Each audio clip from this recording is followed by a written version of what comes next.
An all-new episode of The Mitch, Lafon, and Jeremy White Show. Tuesday at noon. Available wherever you stream. I'm really curious because you talked about collaborating with all these guys, and it's like you're the first person I'm actually going to get to talk to that's written with Nikki Sixx, for example. What's the writing process like with Nikki Sixx compared to everybody else that you've worked with? The same. Yeah.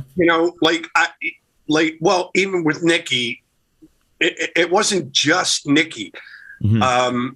Regardless of who it was, it might have been Mick or Tommy. I mean, Tommy wrote a couple riffs on the 94 record, Smoke the Sky, and that little Uncle Jack, that was Tommy. And wow. So we would come into the studio with a riff. Mm-hmm. And then everybody would listen to that riff and go, oh, that's cool. What is that? Oh, I was just kind of dicking around on my guitar last night and I came up with this. I put it down on this little recorder.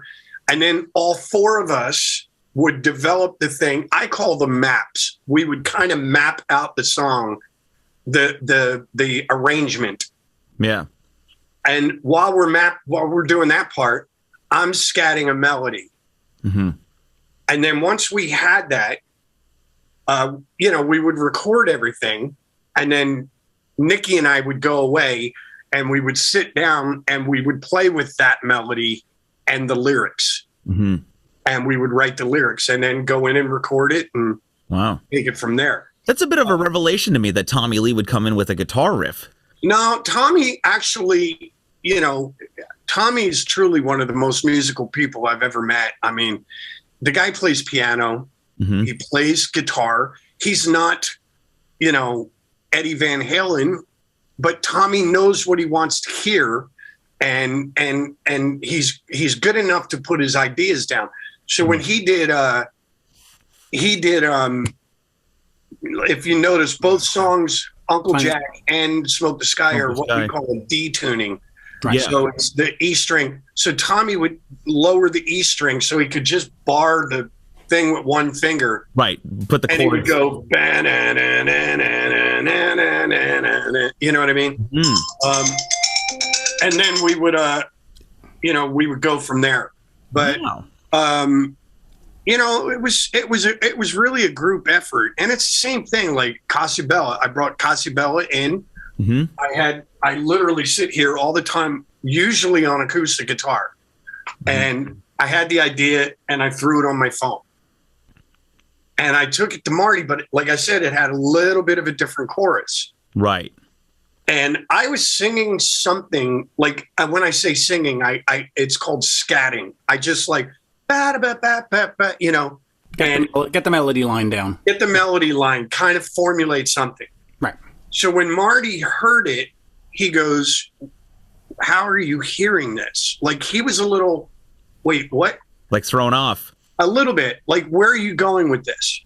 And so I started to explain it to him, just the chord things. I go, man, I want to do something really musical, put some pianos on it. And and I was saying, Penny Lane, Killer Queen.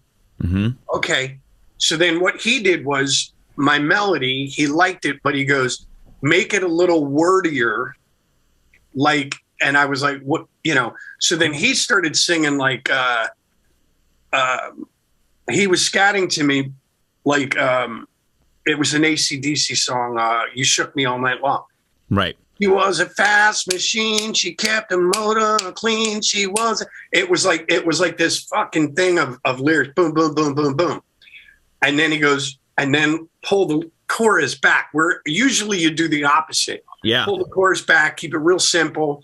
And I was like, okay, boom. So we laid it down we laid the new scat on with the chords, and saved it. Okay. So then I brought it to the Daisies, because I knew like the Daisies usually have their input in a song as well. So I played them the really rough idea, and they were like, I'm not really getting where you're going with this. So I put it to bed, and then I re-looked at it. I pulled it out. I recorded it. I wrote some lyrics for it. I sang it. I sent it back to Marty. He went, yes, I got it now. It sounds awesome. An all-new episode of The Mitch Lafon and Jeremy White Show. Tuesday at noon. Available wherever you stream.